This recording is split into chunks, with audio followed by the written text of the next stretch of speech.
Israel या Iran, यहूदी या फिर इस्लाम, वॉर या शांति समझौता। दोस्तों, इजराइल और ईरान दोनों के बीच एक भीषण युद्ध चालू है।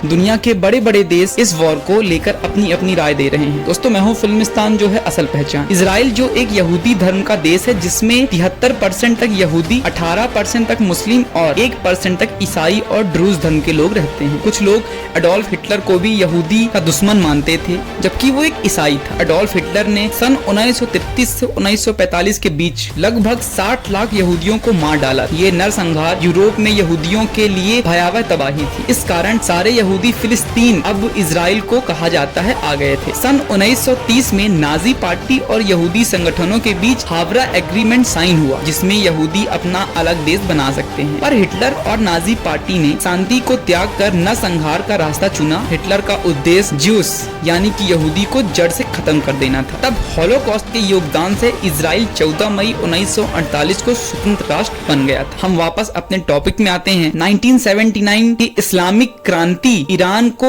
धर्मनिरपेक्षक शासन तक ले गई और इजराइल को लिटिल स्टैनन, जिसको छोटा शैतान कहा गया। दोनों देशों के बीच टकराव बढ़ता गया और विरोध होना शुरू हो गया। दोनों देशों के बीच प्रॉक्सी वॉर और साइबर अटैक होते गए। 7 अक्टूबर 2023 को हमास द्वारा इजराइल पर हमला कर दिया जाता है। इराक, सीरिया और लेबनान पर प्रॉक्सी वॉर भी होते हैं। 1 अप्रैल 2024 को इजराइल ने दमिश्क ईरानी कॉन्सल्ट पर हमला कर देता है और IRGC के हेड कमांडर को मार देता है। 14 अप्रैल 2024 को ईरान ने 300 से अधिक मिसाइल और ड्रोन हमला इजराइल पर करता है। यह हमला एक खुला चैलेंज होता है वॉर का। 1 अक्टूबर 2024 को ऑपरेशन ट्रू प्रॉमिस में लगभग 200 बैलिस्टिक मिसाइल इजराइल पर दागी जाती हैं। खैर, इसमें से कुछ हानि नहीं होती है। दिन आता है 13 जून 2025। इजराइल ने जवाबी हमला करते हुए ईरानी न्यूक्लियर और सैन्य सैटेलाइट परिसर को निशाना बना के हमला करता है और वहीं से ओपन वॉर शुरू हो जाता है और अब यह एक आसान युद्ध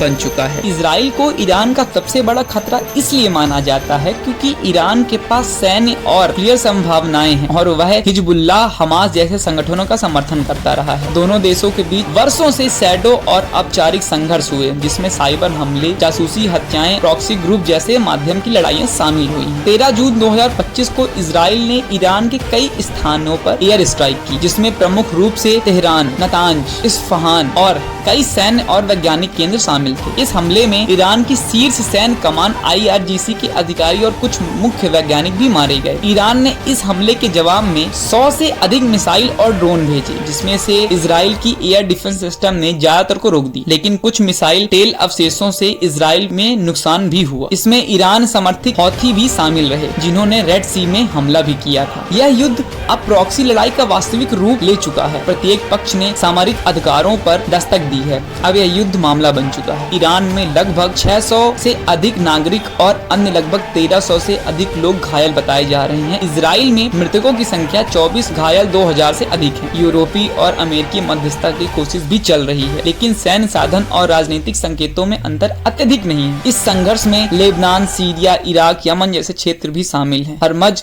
सेतु पर खतरे की स्थिति बनने पर तेल की आपूर्ति और कीमतों में उछाल भी हो सकता है। दोनों देशों ने एक दूसरे को अपना अपना निशाना बना लिया है और दोनों देश बस इंतजार कर रहे हैं कब वो घड़ी आएगी जब हम जीतेंगे, कब वो घड़ी आएगी जब हम हारेंगे। कई देश इसमें से अपनी टिप्पणी दे रहे हैं, कई देश इसमें शामिल भी हो रहे हैं। जैसे अभी हाल ही में अमेरिका ने 3 स्थानों पर अपनी मिसाइलें दागी है। देखा जा सकता है कि किस तरह से दोनों देशों की शुरुआत दोस्ती से होती है, फिर कुछ टकराव के बाद लंबे टाइम से प्रॉक्सी वॉर और साइबर अटैक जैसे हमले चलते हैं और अब ओपन वॉर भी शुरू हो चुका है। मिडिल ईस्ट में अशांति बनी हुई है। युद्ध अभी भी जारी है। किसका सिक्का किसके पाले में गिरता है, ये अभी देखना है। आपको इससे जुड़ी कुछ चाहिए हो तो कमेंट करके बता सकते हैं और वीडियो पसंद आया हो तो लाइक कीजिए, चैनल को सब्सक्राइब कीजिए। मिलते हैं नेक्स्ट वीडियो के साथ, तब तक के लिए धन्यवाद।